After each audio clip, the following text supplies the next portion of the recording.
गुरुर्साक्षात् परब्रह्म तस्मै श्री गुरवे नमः। कृष्णाय वासुदेवाय हरये परमात्मने प्रणतक्लेशनाशाय गोविन्दाय नमो नमः। कृष्णाय वासुदेवाय हरये परमात्मने प्रणतक्लेशनाशाय गोविन्दाय नमो नमः। कृष्णाय वासुदेवाय देवकी नन्दनाय च नन्दगोपकुमाराय गोविन्दाय नमो नमः। वसुदेवं सुतं देवं कंसचाणूरमर्दनम् देवकी परमानन्दम् कृष्णं वन्दे जगद्गुरुम्। নবকুমার চতুষ্পাঠীর আরেকটা অধ্যায় তোমাদের সকলকে স্বাগত।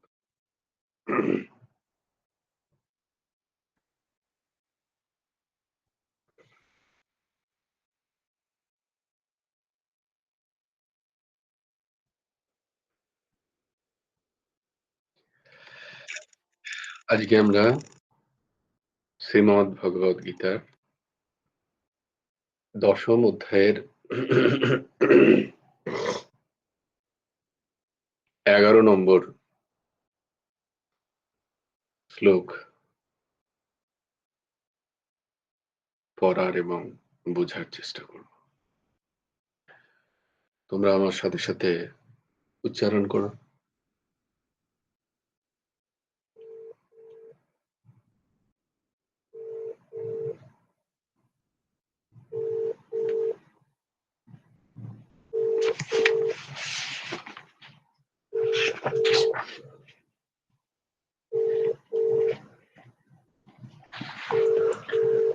तेषामेवानुकम्पार्थ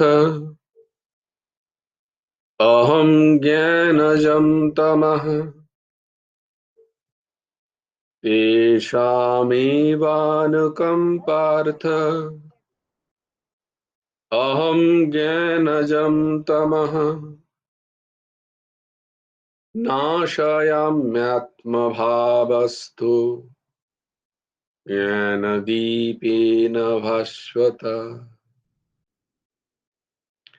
नाशयाम्यात्मभावस्थो ज्ञानदीपेन भास्वता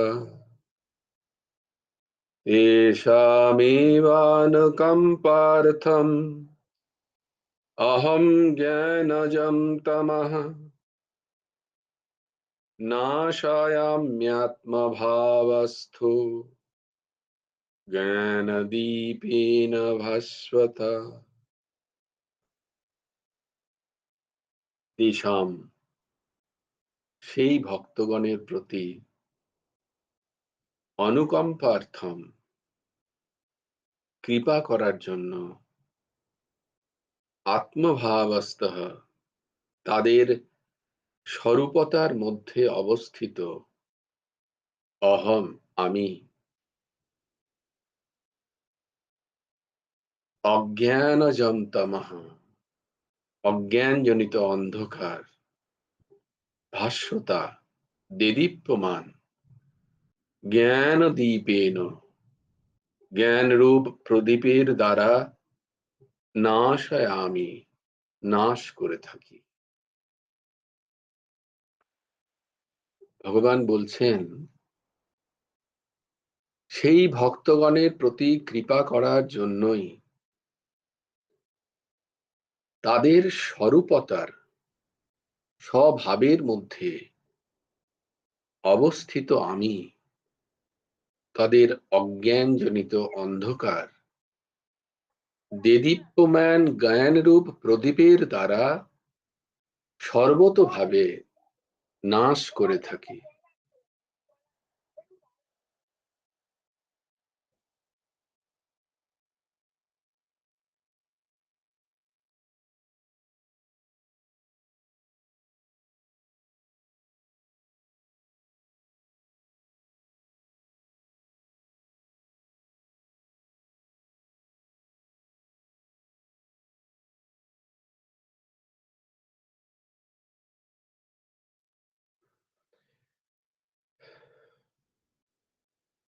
সেই ভক্তগণের প্রতি। কোন ভক্তগণের প্রতি?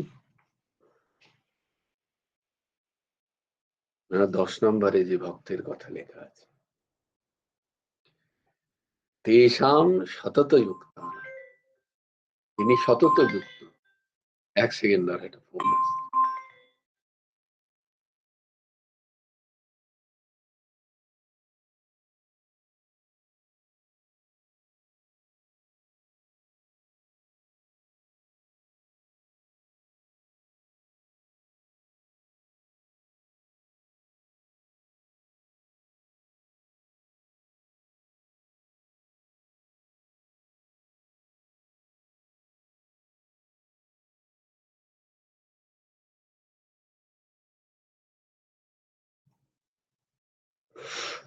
তেষাম সতত যুক্তানাম ভজতাম প্রীতিপূর্বকম।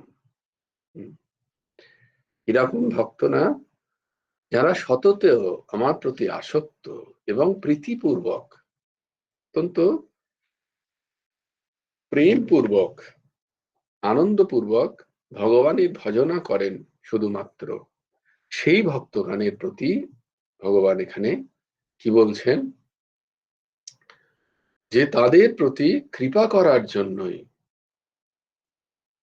তাদের স্বরূপতার মধ্যে অবস্থিত আমি তাদের অজ্ঞানজনিত অন্ধকার দেদীপ্যমান জ্ঞানরূপ প্রদীপের দ্বারা সর্বতভাবে নাশ করে থাকি। গুরুদেব এই শ্লোকটার ব্যাখ্যা করছেন যে শ্রী ভগবানে আসক্ত চিত্ত এবং প্রীতিপূর্বক ভজনাকারীর প্রতি অনুগ্রহ প্রকাশের জন্য শ্রী ভগবান তাদের বুদ্ধিতে অবস্থিত থাকিয়া উজ্জ্বল জ্ঞানময় প্রদীপ দ্বারা অজ্ঞানজাত অন্ধকার নষ্ট করিয়া থাকেন।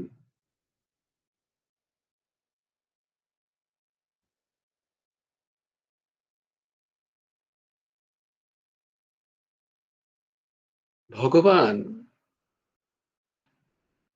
জ্ঞানী, অনন্তম জ্ঞানম। ভগবান জ্ঞান স্বরূপ, ভগবান অনন্ত, তার স্বরূপতায় তিনি অনন্ত এবং তার স্বরূপতায় তিনি আনন্দময়। অনন্তম জ্ঞানম আনন্দম ব্রহ্ম।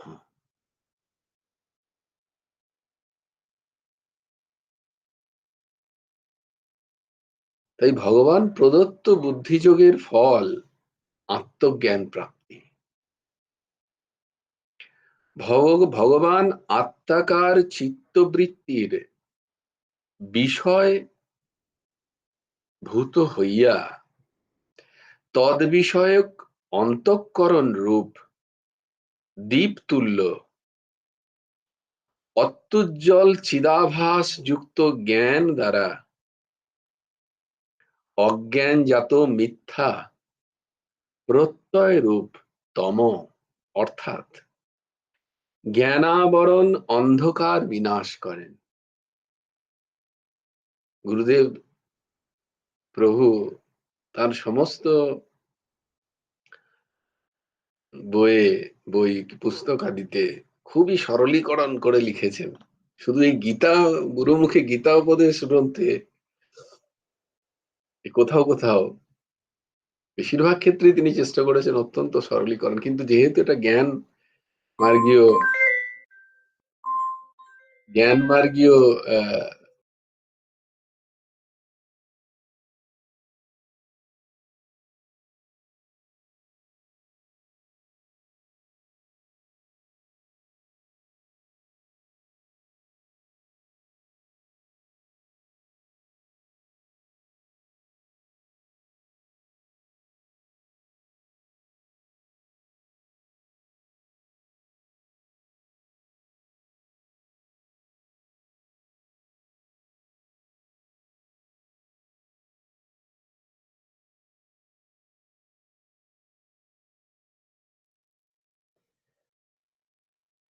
তো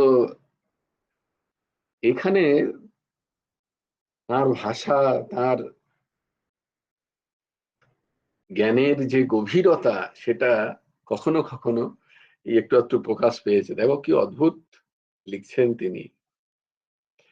আত্মকার চিত্তবৃত্তির বিষয়ভূত হইয়া তদ বিষয়ক অন্তঃকরণ রূপ দীপ তুল্য অত্যুজ্জ্বল চিদাভাস যুক্ত জ্ঞান দ্বারা কিছু ঢুকছে না।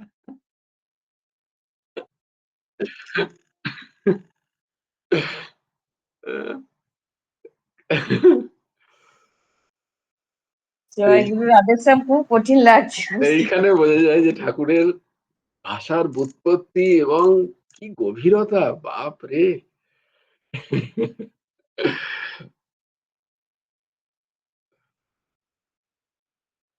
এক একটা শব্দ যেন তিনি অনেক ভেবেচিন্তে চয়ন করে বসিয়েছেন এখানে, এবং তার দ্বারা বৃহৎ মানে একটা বিস্তৃত চিন্তা ভাবনা এবং একটা গভীরতা প্রকাশ পাচ্ছে। অন্তঃকরণ রূপ দীপ তুল্য অত্যুজ্জ্বল চিদাভাস। এক একটা শব্দের ব্যাখ্যা করতে গেলে তোমাদের এখন আমার চলে যাবে 3-4 দিন।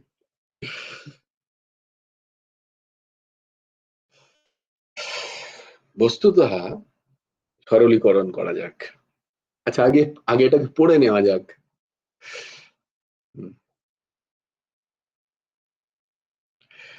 অর্থাৎ জ্ঞানাবরণ অন্ধকার বিনাশ করেন, যেমন দীপ অন্ধকার বিনাশ বিষয়ে দীপোৎপত্তি ভিন্ন কর্ম অথবা অভ্যাস আদির অপেক্ষা করে না, তদ্বারা বিদ্যমান বস্তুরই প্রকাশ হয়, কিন্তু অনুৎপন্ন কোন দ্রব্যের উৎপত্তি হয় না। অরূপ জ্ঞান ও অজ্ঞান নিবর্তন বিষয়ে সোৎপত্তি ভিন্ন কর্ম অথবা অভ্যাসের অপেক্ষা রাখে না, এবং তদ্বারা বিদ্যমান মোক্ষের অভিব্যক্তি হয় মাত্র, কিন্তু অনুৎপন্নের উৎপত্তি হয় না। জন্নিবন্ধন তাহার ক্ষয়িত্ব অথবা পরমাপেক্ষিত্ব হইতে পারে। শ্রী ভগবান ভাষ্যতায় বিশেষণ দ্বারা তীব্র পবন রূপ অসম্ভাবনাদি প্রতিবন্ধকের অভাব সূচিত হয়। দ্বীপ যেমন স্বকীয় আবরণ দূর করে, নিজের কার্যে স্বজাতীয় অপরের অপেক্ষা করে না, এবং সোৎপত্তি ব্যতিরিক্ত অন্যের মুখাপেক্ষী নহে, জ্ঞান ও তদ্রূপ। যাক, তো খুব শক্ত। পরে পরে সুযোগ হলে আমরা এর ভেতরে যাব। তো এর যে সরলীকরণ জায়গাটা খানিকটা আমরা ছোঁয়ার চেষ্টা করছি, যে যারা এরকম ভগবানের সাথে নিবিড় ভাবে আসক্ত, যুক্ত, প্রেম পূর্বক ভগবানের সাথে সম্বন্ধ স্থাপন করেছেন, ভগবান বলছেন তার অন্তঃকরণে বস্তুত বাকি যে সমস্ত পন্থা, জ্ঞান মার্গ, কর্ম মার্গ, যোগ মার্গে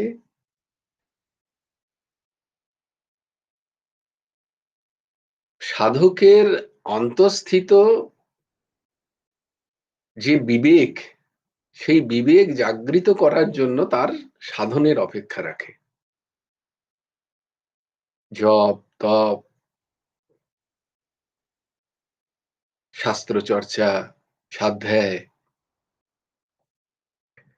এগুলোর মূল উদ্দেশ্য কি না, সাধকের অন্তঃস্থিত তার ভেতরেই, তারই মধ্যে বর্তমান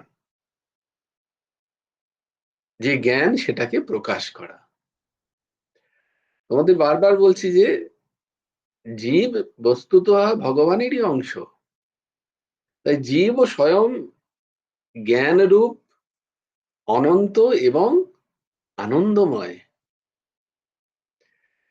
তাই তাই তুমি যেটা বা যেটা যার স্বভাব, সেই স্বভাবকে সেটা পেতে গেলে কি করতে হবে? যেটা যার স্বভাব, সেই স্বভাবটা পেতে গেলে কি করতে হবে? না, যেটা দুর্ভাব আছে সেই দুর্ভাবটাকে কাটাতে হবে। স্বভাবটা পেতে গেলে তো আলাদা করে পাওয়ার দরকার নেই, কারণ ওটাই তো তার স্বভাব, তাই না? আমার স্বভাবই যদি আনন্দ হয়, তাহলে নিরানন্দটা আমার স্বভাব নয়। তাহলে নিরানন্দের যে কারণ, সেই কারণটাকে সরিয়ে দিলে আমার তো স্বভাবই আনন্দময়। আমার আনন্দ পাওয়ার জন্য কোথাও যেতে হবে না, আমার আনন্দ পাওয়ার জন্য কোনো জপ তপ সাধন আদি আদির প্রয়োজন নেই। বুঝতে পারছি? আমার জ্ঞান, জ্ঞান হচ্ছে আমার স্বভাব। তো আমার স্বভাবের কাছে আমাকে যেতে গেলে কি করতে হবে? দুর্ভাবটাকে কাটাতে হবে, দুর্ভাবের যে সমস্ত কারণ সেটাকে কাটিয়ে দিতে হবে, এটাই হচ্ছে কাজ। জ্ঞান প্রাপ্তি হয় না যে আমি জ্ঞান প্রাপ্ত হলাম, কারণ স্বভাবটাই তো জ্ঞান আমার। আমার স্বভাবই অনন্ত। আমার স্বভাব হচ্ছে, আমার প্রকৃতি হচ্ছে আমি মৃত্যুহীন। আমার প্রকৃতি অনন্ত। আমার প্রকৃতি হচ্ছে আমি অজন্মা, অজ, আমি মৃত্যুহীন। কিন্তু আমি মেনে বসেছি কি, তদাত্মকার সাথে করে নিয়েছি না, ক্ষণভঙ্গুর বিষয়ের সাথে, সেটা হচ্ছে শরীর। শরীরের বুদ্ধি, শরীরের মন, এগুলো হচ্ছে পরিচ্ছিন্ন। এগুলো একটা জায়গা পর্যন্ত যেতে পারে। তাই জন্য আমি কি ভেবে নিয়েছি যে আমি বুদ্ধি, আমি মন, আমি অন্তঃকরণ। তাই এর একটা সীমা আছে, এর দুঃখ আছে, এর জন্ম আছে, মৃত্যু আছে, এর এর মধ্যে জরা আছে, এর মধ্যে শোক আছে। এগুলো কেন মেনে নিয়েছি আমি? কারণ আমি মনে করেছি যে এগুলো আমি অন্তঃকরণ। কিন্তু সেই অন্তঃকরণকে যে প্রকাশ করছে, আমি তার দিকে খেয়াল করছি না। ভাই, অন্তঃকরণকেও তো কেউ প্রকাশ করছে, অন্তঃকরণ শক্তি পাচ্ছে কোত্থেকে? মন কোত্থেকে শক্তি পাচ্ছে কিছু জানার জন্য? বলছি সেটাকে একবার খোঁজ করো, মনের পারে যাও। মনের ওপারে যাও।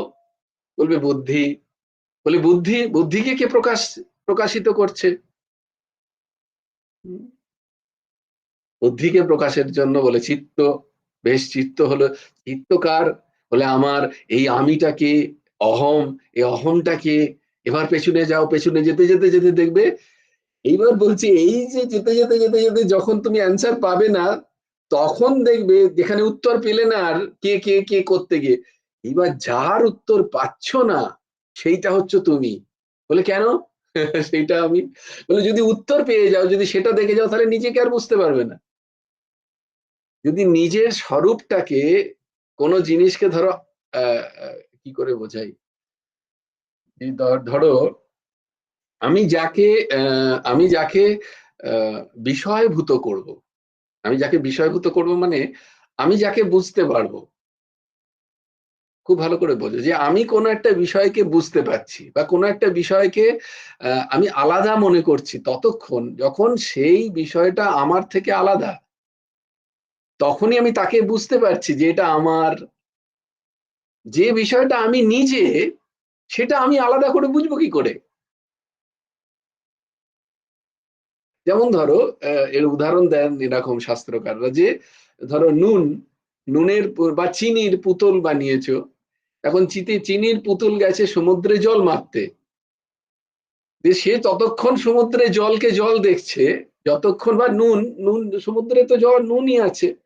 এবার নুনের পুতুল সে গেছে সমুদ্রে জল মাপতে, এবার সমুদ্রের জল সে ততক্ষণই দেখছে যতক্ষণ সে পাড়ে আছে, যতক্ষণ সে জলে নামেনি, ততক্ষণ দেখছে সমুদ্রে প্রচুর জল। কত জল? 1 বালতি, 2 বালতি, 3 বালতি। তার নিজের মনের মতো করে সে বলছে, আচ্ছা প্রচুর জল, প্রচুর জল মানে কত জল? বলে তাহলে নেমে দেখ। সে এবার নেমেছে যখন, সে আর জল দেখতে পাচ্ছে না, কারণ সে সেখানে হারিয়ে গেছে।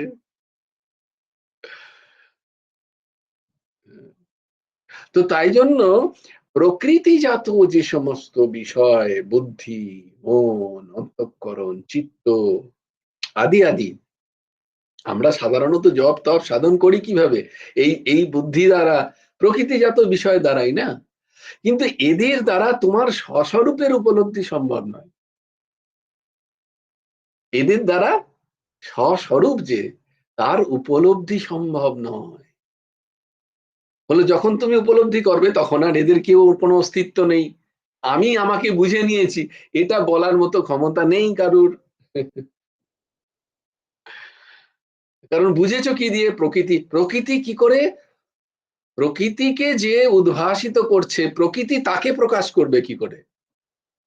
বোঝাতে পারছি? যেমন ধরো,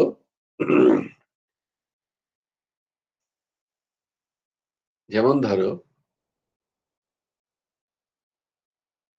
আবার একটা উদাহরণ দেওয়া যাক, যে ধরো একটা ঘর অন্ধকার, হ্যাঁ, সেখানে একটা প্রদীপ আছে, হ্যাঁ, তো বলে ঘরে কিছু দেখা যাচ্ছে না, তো প্রদীপটা তুমি জ্বালিয়ে দাও। প্রদীপটা যখনই জ্বালাবে তখনই ঘরের সবকিছু দেখা যাচ্ছে। দেখা যাচ্ছে তো?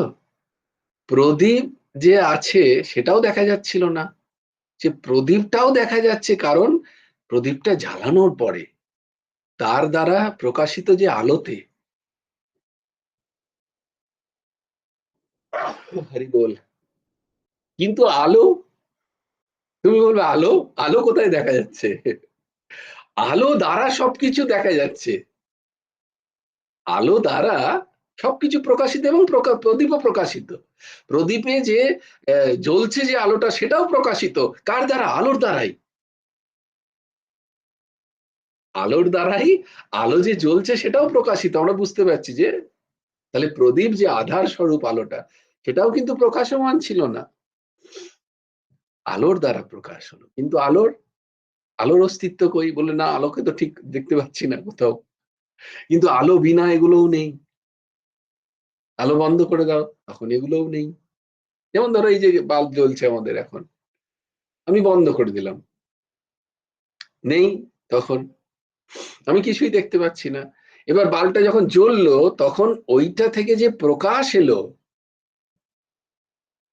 ওইটা থেকে যে প্রকাশ পেলাম, তার দ্বারা আমি সবকিছু দেখতে পাচ্ছি, তাই তো? তাহলে প্রকাশটা ছিল কোথায়? বলবে বাল্বে। বলে না, বাল্বে যদি তাহলে আগে আগে কেন ছিল না? তো তার মানে হচ্ছে, ভগবান বলছেন যে সেই জীবের যে সে স্বরূপ, সেই স্বরূপেই আমি লুক্কায়িত হয়ে আছি জ্ঞান দ্বারা।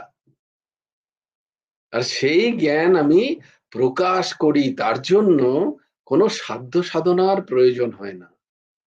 জ্ঞান শত উৎপন্ন হয়, উৎপন্নও হয় না, শত জ্ঞান আছেই, কিন্তু অজ্ঞানের আবরণ জ্ঞানটাকে ঢেকে রেখেছে। বলছে অজ্ঞানটাকে সরাও, জ্ঞান শত প্রকাশিত। জ্ঞান প্রকাশিত হচ্ছে না বা জ্ঞান উৎপন্ন হচ্ছে না, যে ওর মধ্যে জ্ঞান উৎপন্ন হয়েছে, এরকম নয়। কারোর মধ্যে জ্ঞান উৎপন্ন হয় না, জ্ঞান তার মধ্যেই থাকে। অজ্ঞান দূরীভূত হয়।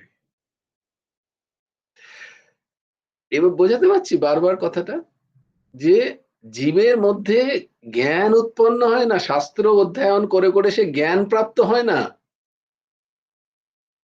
শাস্ত্র অধ্যয়ন করে কিছু ইনফরমেশন পেতে পারে,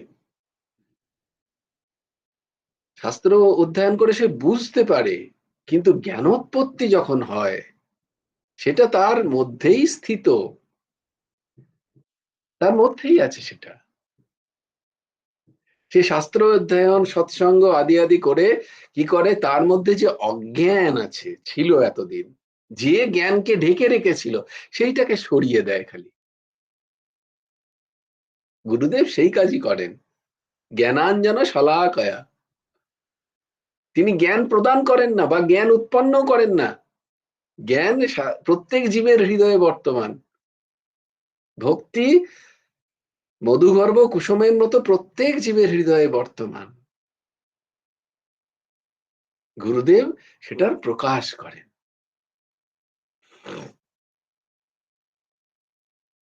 হ্যাঁ, শুক্লাদি বলো। হ্যাঁ, জয়গুরু রাধেশ্যাম, আমি কিছু বলিনি, মানে তুমি বললে না জ্ঞান স্বরূপ পঞ্চ, ওই যে আমি ওটা বলতে যাচ্ছিলাম, যে আমাদের ওই যে দশা শ্লোকে যে প্রথমেই আছে না জ্ঞান ও স্বরূপঞ্চ, হ্যাঁ, তার হ্যাঁ, মানে জীব জ্ঞান ও স্বরূপঞ্চ প্রথমেই জ্ঞান, যে আছে। জ্ঞান স্বরূপ, হ্যাঁ, হ্যাঁ। তো এই যে, কারণ ভগবান নিজেই হচ্ছেন জ্ঞান স্বরূপ, ভগবত তত্ত্ব তিনি হচ্ছেন জ্ঞান স্বরূপ, অনন্ত এবং আনন্দ স্বরূপ। তাই জীবও তাই, জীব তার অংশের জন্য, জীবেরও স্বরূপত জীব হচ্ছেন জ্ঞান স্বরূপ, অনন্ত এবং আনন্দময়।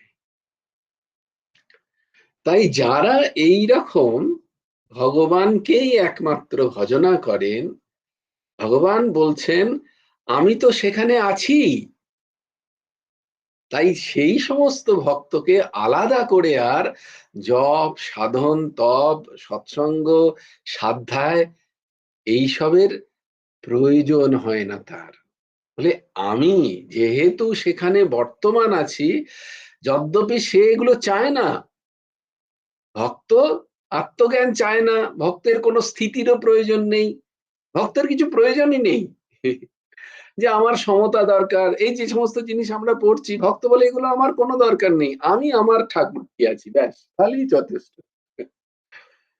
আমি ঠাকুর ছাড়া, আমার প্রভু ছাড়া আমি আর কিছু বুঝি না। আমি একেই, আমি আমি আর কিছু চাই না, আমার সমতা চাই না, আমার জ্ঞান চাই না, কে কোথায় আছে আমার সেসবের কোনো প্রয়োজন নেই। আমার শুধু ভগবানের প্রতি আমার যে টান, আমি তাকে ভালোবাসি নিঃস্বার্থ, আমি তাকে দিতে চাই, তার কাছ থেকে কিছু নিতে চাই না, আমি তাকে দিতে চাই।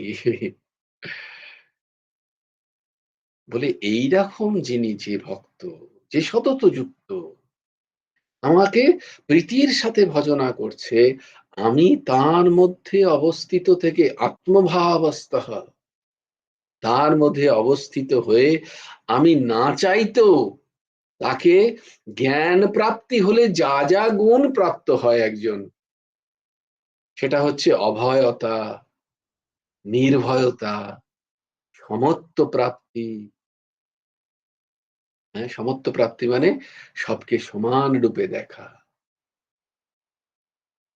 এই সব কিছু জ্ঞান প্রাপ্তির পরে যে বোধ উৎপন্ন হয়, সেই বোধ আমি তার মধ্যে, যদ্যপি তার শ্লোক মুখস্থ করে না সে, যদ্যপি তার তার গীতা মুখস্থ হয় না, কিন্তু গীতা মুখস্থ করার পরেও যা হয় না, গীতা বোঝার পরে যে বোধ উৎপন্ন হয়, সেই বোধ আমি ওই ভক্তের হৃদয়ে প্রকট করি।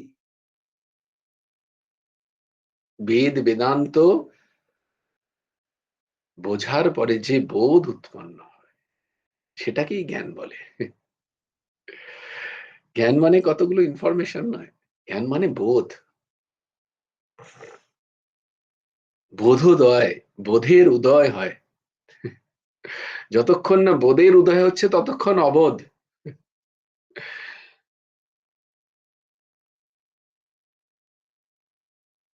তাই ভাষ্যতা জ্ঞান দীপেন নাশয়ামি, তাদের মধ্যে যদি কোনো অজ্ঞান থেকে থাকে, মানে আলাদা দ্বৈততা ভাব যখন থাকে, দেখো ভক্তের মধ্যেও অদ্বৈত ভাব তৈরি হয়,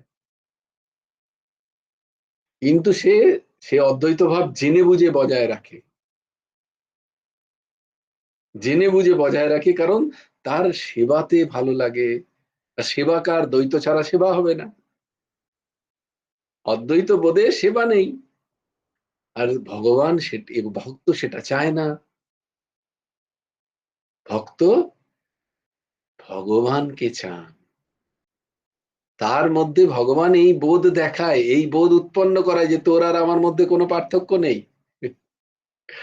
কিন্তু ভগবান বলে না, আমার এটা, ভক্ত বলে আমার এটা চাই না, যদ্যপি এই বোধ তার মধ্যে আছে। কারণ ভগবান বলছেন তার হৃদয়ে স্থিত যে স্বস্বরূপ, স্বরূপতা, স্বস্বরূপ, তার যে মূল, যে সে, তাকে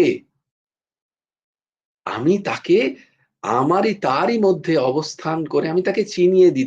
তার মানে তার মনের মধ্যে যত অজ্ঞান আছে, যত অজ্ঞানের অন্ধকার আছে, যত দ্বৈততা ভাব আছে, সেই সমস্ত আমি যে জ্ঞান রূপ তার হৃদয়ে প্রজ্বলিত হয়ে তাকে প্রকাশমান করে দিই তার অন্তঃকরণ। বস্তুত জ্ঞান উজ্জ্বল তার মধ্যে ছিল আগে থেকেই। তার অজ্ঞানগুলোকে আমি সরিয়ে দিই, যদ্যপি তার সেগুলোর প্রয়োজন নেই।